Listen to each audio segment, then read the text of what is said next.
Hi guys, baka may nakaranas ng ganitong sitwasyon. Nag-chat itong kaibigan ko sa akin na matayan daw siya ng motor. Ang masakla pa ay hiniram lang niya yun. Dinala niya sa shop. Hiningan siya ng 6,000 to 8,000 NT or around 10 or 11,000 sa Philippine money. Pinuntahan ko siya at tinanggal ko na kaagad yung head. So ito yung sanhi ng kalbaryo ni Idol, no? Singaw na yung valve o sa exhaust, singaw malakas. Ito sa intake naman, singaw din malakas. Kaya wala talagang rason bakit aandar pa tong motor na to. Pero guys, hindi lahat ng motor na namamatay ha. Ito agad yung dahilan ha. Hindi agad tayo mag-conclude na mag-overhaul agad. Dapat pa rin tayong mag-troubleshoot. In fairness guys, mabisa tong steel wool panlinis nitong mga carbon deposit dito. Buti na lang na-discover ko ito, napapadali yung aking gawain. So ano nga ba yung dahilan bakit nagkaganito yung makina, no? Itong motor na to ay 2017 pa to na model. So sa tingin ko na maaaring sanhi ng carbon build-up nito. Ano yan siya? Unburned fuel. Maaaring pasira yung spark plug. Maaari ding barado yung air fryer. Ay hindi air fryer, air filter pala. Maaari ding worn out piston ring. At sirang mga valve seal. Madaming pwedeng dahilan. Ang indikasyon ng valve seal, no, ay yung pag umandar ka ng umaga tapos magkakaroon ng usok tapos pag init ng makina mawawala. Maaaring valve seal yun. Basta yung nangangain na ng langis. Maaaring magkakaroon ng carbon build up yung makina natin nun. At ito pa yung isa. Yun bang dinadrive mo yung motor na short trips lang? Yun ba yung makina na hindi pa umabot sa normal operating temperature tapos papatayin mo na? Hindi siya kaagad-agad pero katagalan pag laging ginagawa yung ganyan, magkukos din siya ng carbon build up. Tapos yung mayaman yung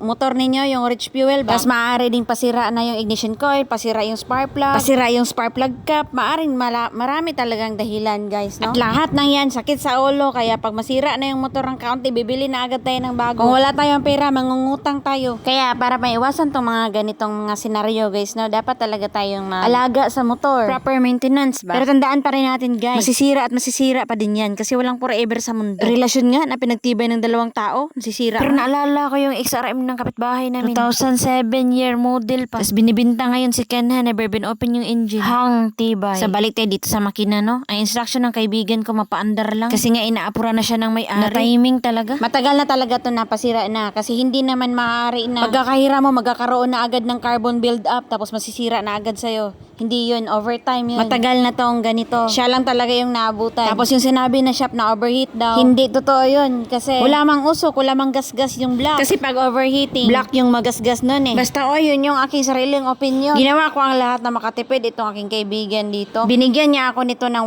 1.5 pambili ng pyesa. Ang nabawas ko sa 1.5 ay 300 lang talaga. 4 na valve seal at mga gasket.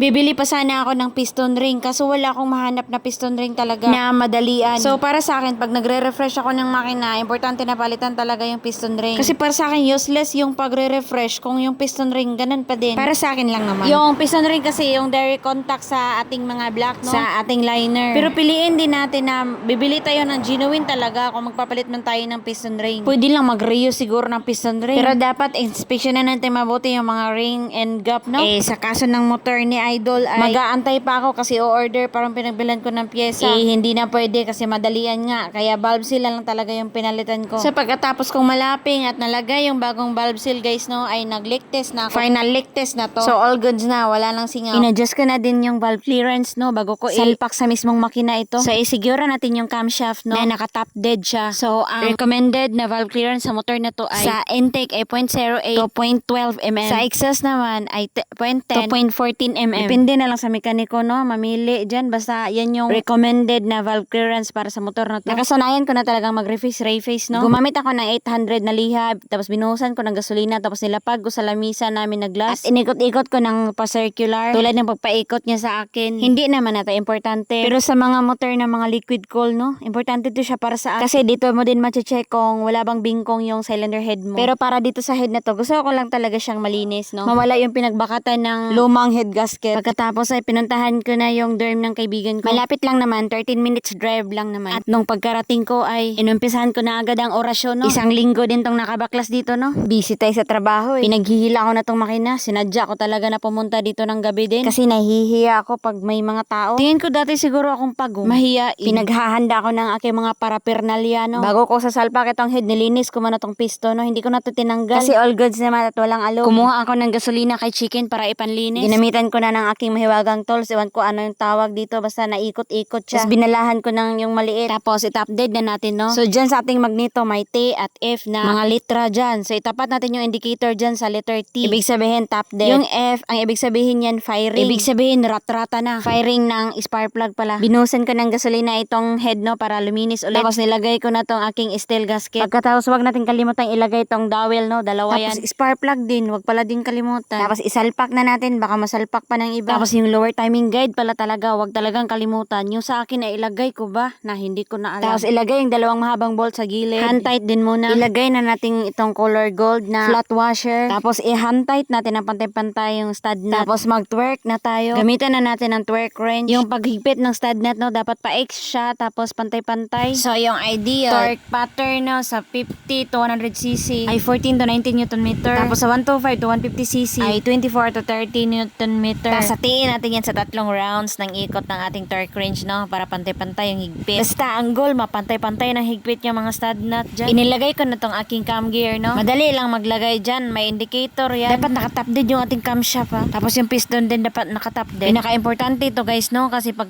kamali tayo sa timing, no, maaring magabuno tayo. So ayan na, dapat align yan sila. Tapos ilagay na natin yung bolt. Kaso nakalimutan ko kung nahigpitan ko ba yung lock ng aking camshaft. Ito din, wag kalimutan. Ito talaga. Ibinalik ko na yung cam gear at hinantight ko muna yung bolt. Pagtuon ng pansin ko muna itong tensioner. Niluwagan ko yung bolt kasi para makuha ko yung spring. Gamit lang tayo ng open na 14 at 10mm na tools. Ang purpose nun para maano natin tong ating tensioner, no, mapaliit ba. Hindi kasi tutulad ng tensioner ng mga Kimco na pwedeng ikutin. Itong sa Yamaha, tanggalin talaga yung spring. Ipa-off-lock natin yan siya bago natin ilagay doon. Tapos ilagay yung dalawang bolt. Tapos higpitan. Higpitan ko muna pala yung bolt ng ating cam gear. Alkontrahan lang natin ito sa magneto, no. Tapos ilabas yung ating buong lakas para mahigpitan natin to. Tapos ilagay na natin tong spring ng ating tensioner. Matik yan siya, tutukod na yung tensioner doon sa ating timing guide. Kaya may spring yan kasi self-adjust yan. Pag mabinat na yung ating timing chain, mag-adjust yan siya ng kusa. May lock man din yan doon. Pero pag masagad na din yung ating tensioner, dyan na mag-ingay yung ating makina. Kailangan na nating palitan ng timing chain. Higpitan na din natin to, no. Ipaglalagay na natin tong ating mga engine shroud, no. Kahit plastic lang to, malaking tulong din to sa ating makina. Kasi connected kasi yan dito sa may electric fan ba, sa gilid yan. Pag umikot na, pag umandar na yung makina at umikot na yan, hangin, makakatulong pagpalamig sa ating makina. So shout out pala nito kay kuya na taga Iloilo, no. Tinulungan niya ako magbuhat ng motor. Timing kasi na nakilala din niya ako dito na nag-ayos-ayos ako sa gilid ng kanilang dorm. Kaya ko naman ito siya mag-isa pero mabigat-bigat talaga. Medyo napagaan yung aking gawain nito dahil kay kuya, no. Pinabuhat ko sa kanya tapos kinalangan ko sa ilalim para paglagay sa makina. Hindi kami masyado mahirapan. So fast forward, guys, no, nailagay na namin ng mabuti itong makina. Medyo mahirap lang magpasulod ng ihi. Pinagkakabit ko na nito yung turtle body, yung injector. Kasi nga excited na kaming mag-testing. Oh, may top truth. Trotol. Andar na. So, laking tuwa namin kasi one click lang, umandar na siya kaagad. So, sa'yo ya, salamat talaga sa'yo. Mag-aalauna na din to ng gabi, no? At may pasok pa to si kuya kinabukasan daw. Sabi ko, okay na ako kasi umandar na siya. Kunting kalikot na lang to at uuwi na din ako. Pinunasan ko kaunti itong motor, no? I-washing ko pa sana kaso gabi naman, oy. Tinesting kong i-drive itong motor, no? Tapos inobserbaran ko ba kung hindi ba nag-uusok. Medyo mababa yung kanyang minor. Wala tayong computer, no? Para ma-reset sana natin to. In-inform ko na din yung aking kaibigan na okay na yung motor na problema niya. Pero sabi ko, palitan niya tong air fryer, air filter pala. Kasi madumi na. Maaring itong mag-restrict sa airflow ng makina, no? At babalik sa ganitong senaryo, pero matagal pa yun. Matagal din ako nag-testing, tapos bigla ko naalala na yung turtle body, di ko nalinisan. Medyo napakadumi na din, no? Nilinisan ko lang to ng gasolina. Tapos nang malinis na, tinesting ko ulit. Tapos umuwi na ako, uy. So, ang nagastos ng aking kaibigan dito ay 300 lang talaga. Ang sa pyesa lang. Pero yung 1.5 na binigay niya sa akin, di na niya kinuha yung sukli. So, nagpasalamat talaga siya sa akin at pumunta siya sa bahay. Dinalan ako ng kimchi at pinya. So, bigyan pa sana niya ako ng pera pero sabi ko wag na, idol. Oy. Ang importante na ayos na yung motor, no? At nawala na yung problema. Tapos sabi ko wag mo na hiramin yun ulit, idol, ha? Thank you sa tiwala. Hindi pa ako masyadong expert pero masaya na ako na nakatulong sa panahon na to. Malay natin someday magkaroon ako ng shop.